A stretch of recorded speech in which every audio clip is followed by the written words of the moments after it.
Marcos capítulo 16, versículo 15. Y les dijo: id por todo el mundo y predicad el evangelio a toda criatura. Amén. Sí, amén. Toda criatura. Ahora mantenemos nuestra Biblia abierta en el libro de los Hechos, capítulo 5. Y solamente vamos a ocuparnos de un versículo, tal vez, o algunos más. Pero este es el punto que tenemos en esta mañana. Estos son los hechos. Los que no son cristianos no van a la iglesia. Los cristianos tenemos un mandamiento de parte del Señor: ir por todo el mundo y predicar el evangelio a toda criatura. Entonces, ¿qué vamos a hacer con los dos hechos? El mandamiento que tenemos y el hecho de que los no cristianos no vienen a la iglesia. Entonces nos toca ir por todo el mundo. No es una novedad, el Señor Jesucristo ya lo sabía. Nos toca ir por todo el mundo. Ir por todo el mundo y predicar el evangelio. Pero es un poco como un mal chiste decir: mándame a África, Señor, mándame a África, si nuestro vecino no le hemos hablado, ¿verdad? Entonces, primero en Jerusalén, luego en Judea, luego en Samaria y al final hasta lo último de la tierra. Nosotros necesitamos, por lo tanto, entender algunas cosas que pasan. En los días de la iglesia primitiva que se narran en el capítulo número 5 del libro de los Hechos, la ciudad de Jerusalén estaba en un estado de shock. La iglesia la tenía así. Quiero decirles que la ciudad estaba revolucionada. Si ustedes quieren ver una ciudad en estado de shock, no vayan a Afganistán, alguna parte de Afganistán o Pakistán o de Siria. Vayan a Jerusalén, allá por el año 30. Ese era un estado de shock. Y la razón por la que ese estado estaba en la ciudad era por causa de la iglesia. La iglesia tenía la ciudad conmocionada. En el libro de los Hechos, en el capítulo número 5, se narran varios versículos, o varios eventos, mejor dicho. Por ejemplo, uno de ellos, cuando Ananías y Zafira prometen vender una propiedad que tienen y traer el dinero que les den por la venta de esa heredad, de esa propiedad, traerla a los apóstoles para que estos a su vez lo distribuyan de la mejor manera. Una de las cosas que estaba sucediendo en esos días era que había un despertamiento tan impresionante que en la iglesia la palabra de Dios dice que no había ningún necesitado, porque todas las cosas las tenían en común, no había necesitados. Los necesitados estaban fuera de la iglesia. Los que no pertenecían a la iglesia pertenecían al mundo de los necesitados. Pero los que formaban parte de la iglesia, la Biblia dice, no había necesitados entre ellos. ¿Por qué razón? Porque todos tenían un mismo sentir, un mismo propósito, una misma alma, un mismo corazón. Y traían a la iglesia, y si alguien tenía 2, 3 propiedades, vendía una o vendía 2 y se quedaba con lo que necesitaba, y lo demás lo traía y se distribuía entre los pobres. Y como en el reino de Dios las cosas son diferentes, al que retiene más de lo que debe le será quitado, y al que da más de lo que debe le será retribuido, se le añadirá más. Entonces eso era notorio ante el mundo en el que la iglesia estaba naciendo, estaba creciendo, de tal manera que hubo una pareja, un matrimonio de 2 personas compuestos por Ananías y Zafira, y Ananías parece ser que decide vender una propiedad y traer el dinero y ponerlo en las manos de los discípulos, de los apóstoles ahora, para que ellos lo distribuyan correctamente. Cuando vende aquella propiedad, el diablo toca su corazón. El diablo le engaña y en vez de traer el 100% del producto de la venta, sustrajo algo. La Biblia no nos dice cuánto fue lo que sacó, pero vamos a suponer, para ser justos con todos, que sacó la mitad. Póngale que sacó la mitad. ¿Por qué? Porque se le pareció mucho. De pronto, cuando Satanás viene y toca el corazón de este hombre, dice, no te parece que es demasiado, y entonces saca la mitad. Y la mitad la traería a los apóstoles. Y entonces sucede algo impresionante. El Espíritu de Dios, que todo lo sabe, sabía perfectamente lo que había hecho este hombre. Y cuando llega delante de Pedro para entregar el dinero de la venta de aquella propiedad, es entonces cuando Pedro le hace una pregunta y le dice, ¿por qué llenó Satanás tu corazón para que mintieses al Espíritu Santo y sustrajeses el precio de la heredad? Dice el versículo 3. Oiga, con tales manifestaciones sobrenaturales, ¿quién fue le dijo a Pedro que había pasado eso?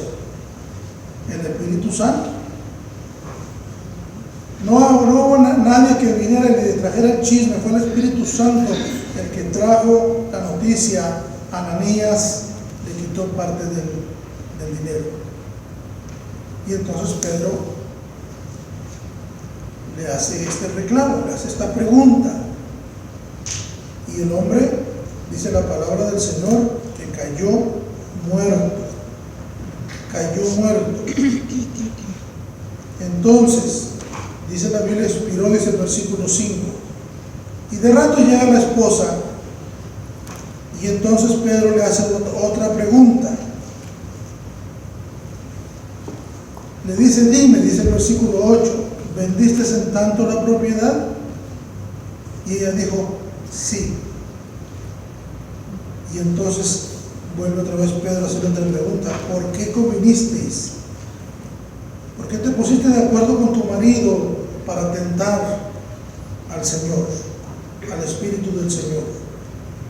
Aquí a la puerta están los pies de los que se llevaron a tu marido y a ti también te sacarán. Y la mujer cae muerta. Pero noten la palabra del Señor que dice, y vino gran temor, dice el versículo 11, sobre toda la iglesia y sobre todos los que oyeron estas cosas. ¿Cómo no iba a estar en shock la ciudad cuando sucedían cosas sobrenaturales de una manera tan impresionante?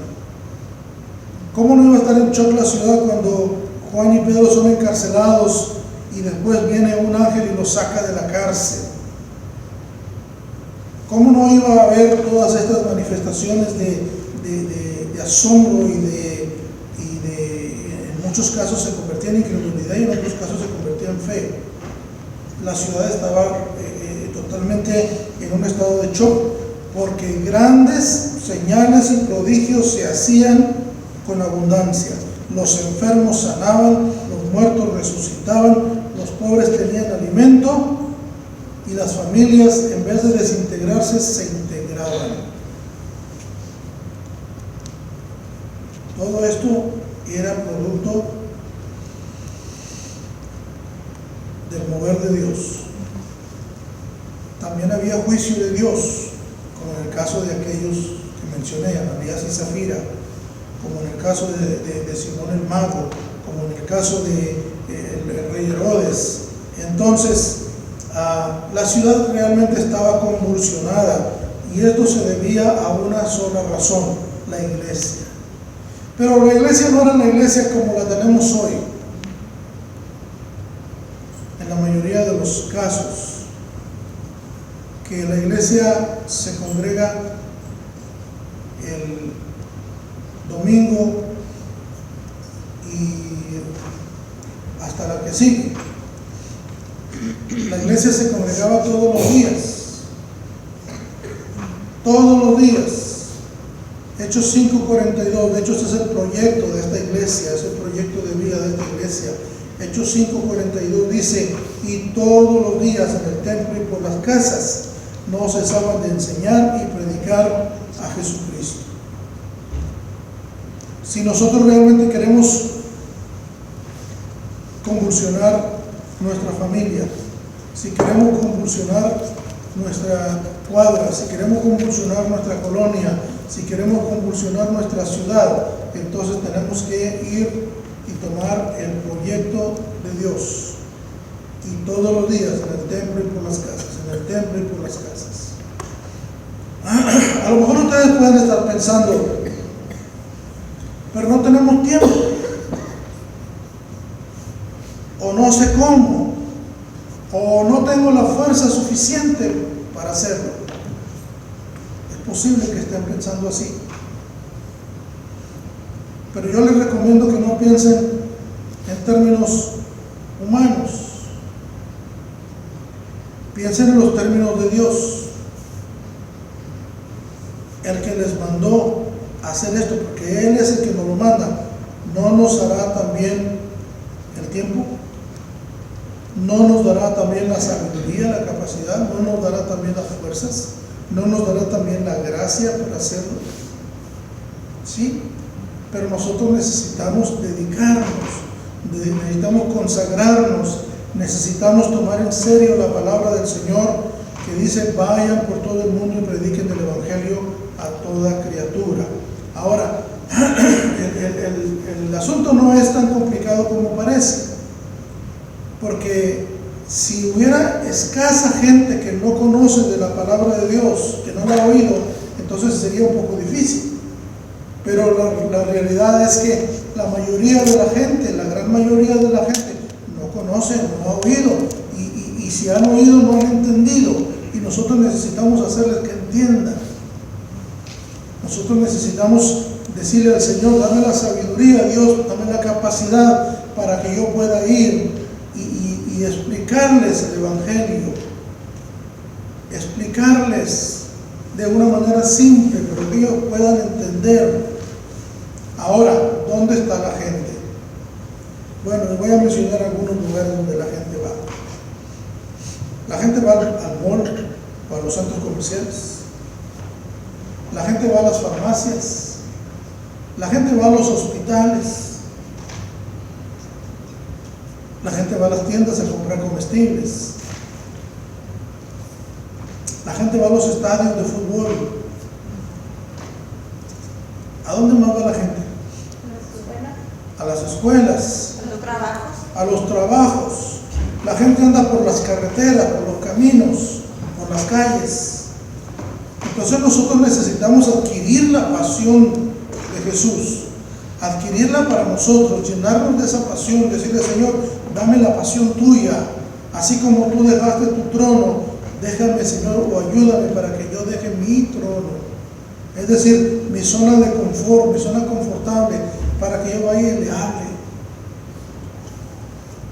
Si la iglesia se decidiera a hacer eso, y cada uno de los adultos que estamos aquí nos propusiéramos hablarle a una persona, solamente a una persona, ¿qué implicaría que le hablaras a una persona? Que tomaras una hora de tiempo, tal vez que dejaras de ver algún programa de televisión, o dejaras de dormir una hora, pero que te tomaras una hora de tu tiempo, por decir una cantidad de tiempo, una hora cada día, para que vayas y le hables a otra persona de Cristo, para que le des un testimonio, para que le digas: el día de ayer tuvimos Aide y yo unas experiencias un poquito duras.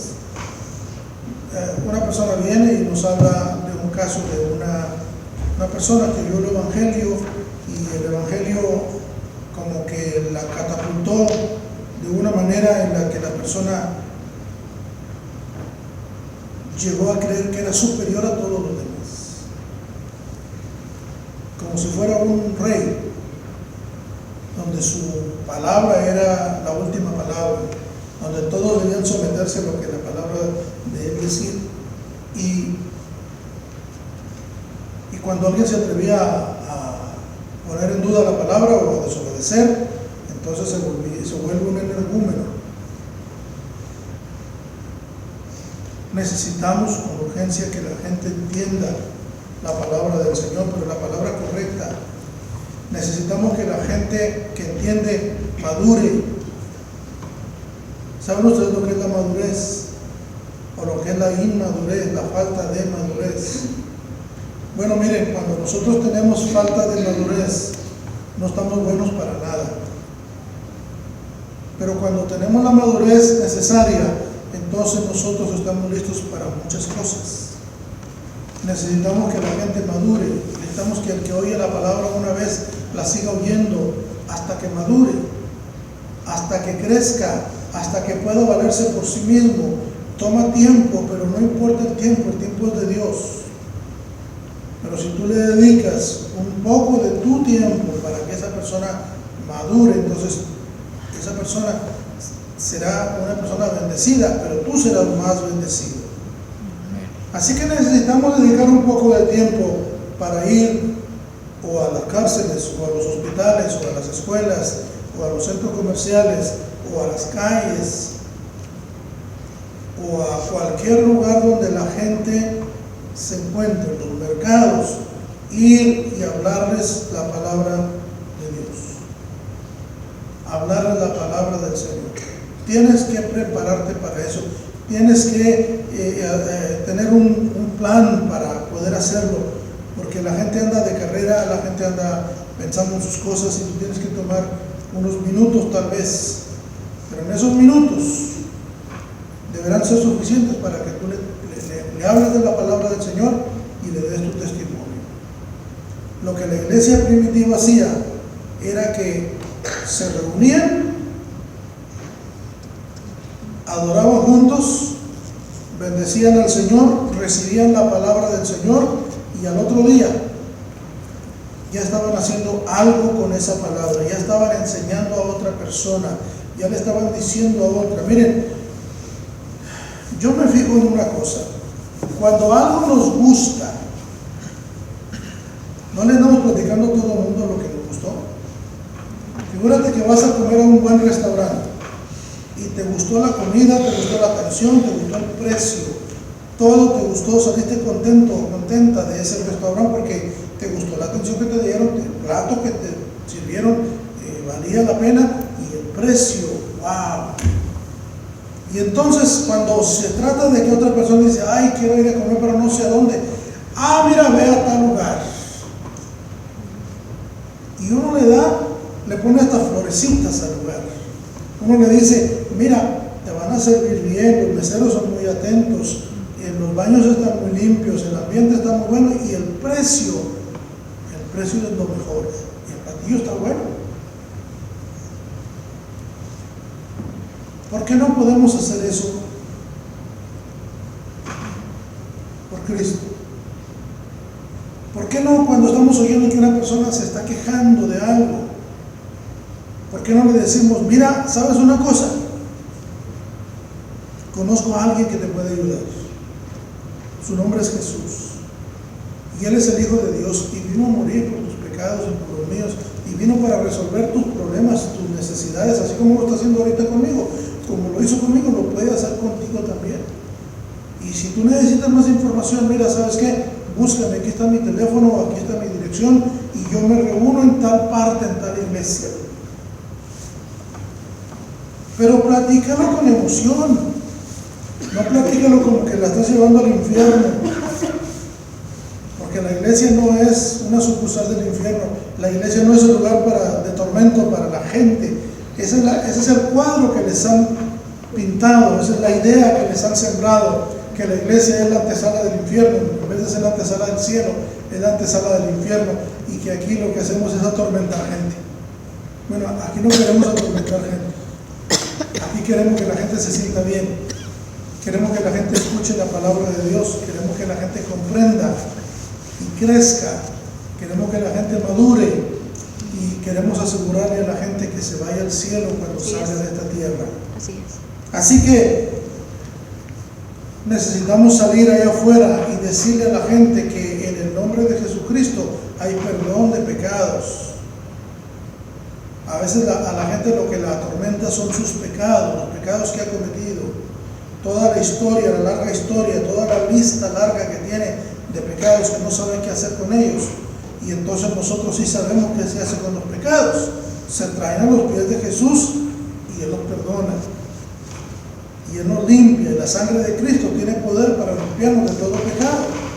Amén. Ahora nosotros somos testigos. Yo quiero preguntarles así, nomás quiero que levanten su mano para yo verlos. ¿Alguno de ustedes ha sido testigo de algún milagro del Señor? Levanten su mano con decisión, no lo pongan así como que, bueno, yo lo vi, pero creo que no lo vi. Bueno, todos ustedes son testigos de Jesucristo. Todos ustedes son testigos de Jesucristo. Todos los que levantaron la mano y los que no la levantaron, entonces ahora ya son testigos de que quién levantó la mano y dice, sí, es verdad, no fue uno solo. Aquí no estamos como los que venden en las calles y que traen un palero, ¿verdad? Traen más un palero. Pues aquí serían muchos paleros. Entonces, si ustedes son testigos, si ustedes saben y si ustedes creen lo que la palabra de Dios dice, que está escrita en base a testimonios de cientos o miles de personas, entonces nosotros tendríamos que entender que lo que la Biblia dice es correcto y nosotros, la palabra del Señor dice, somos testigos de Él. Somos testigos suyos.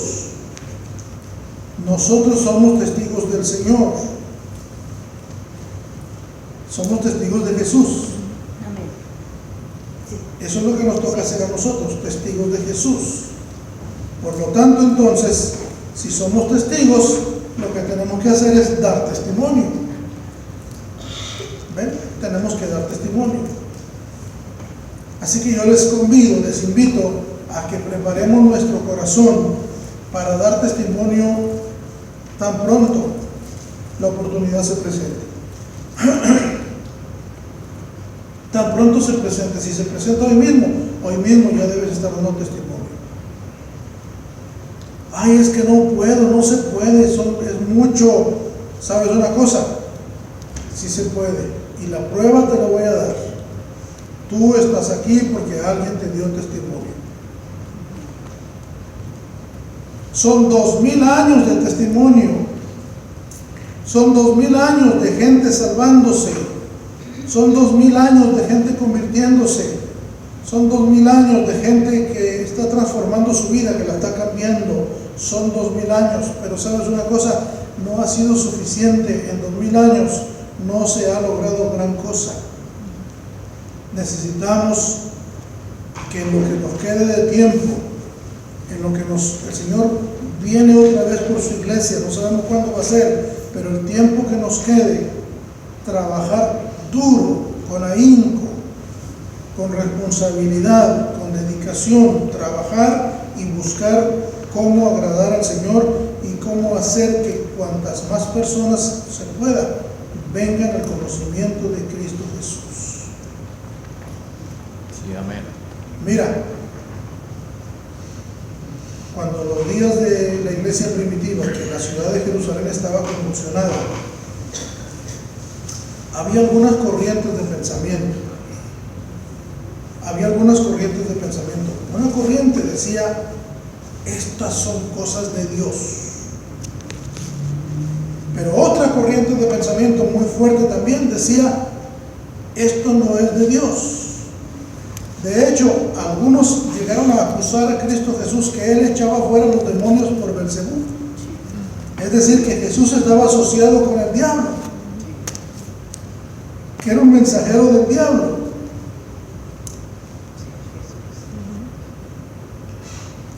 Pero había un maestro llamado Gamaliel. Y Gamaliel dio una palabra de sabiduría.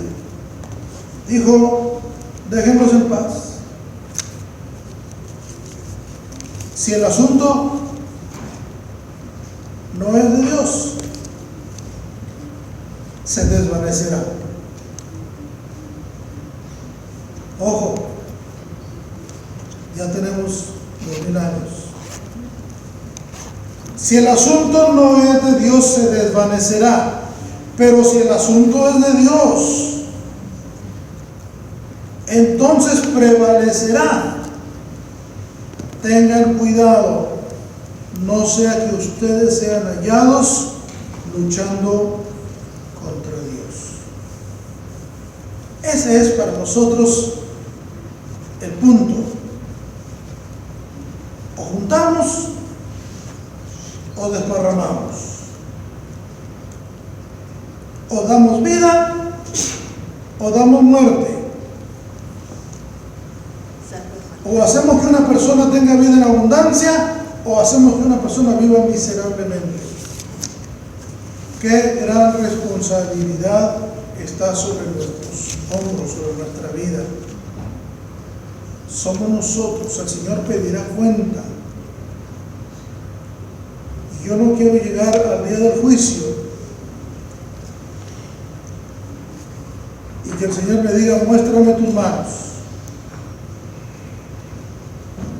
Y aunque ante mis ojos mis manos aparezcan limpias, ante los ojos del Señor aparecerá la sangre de muchos.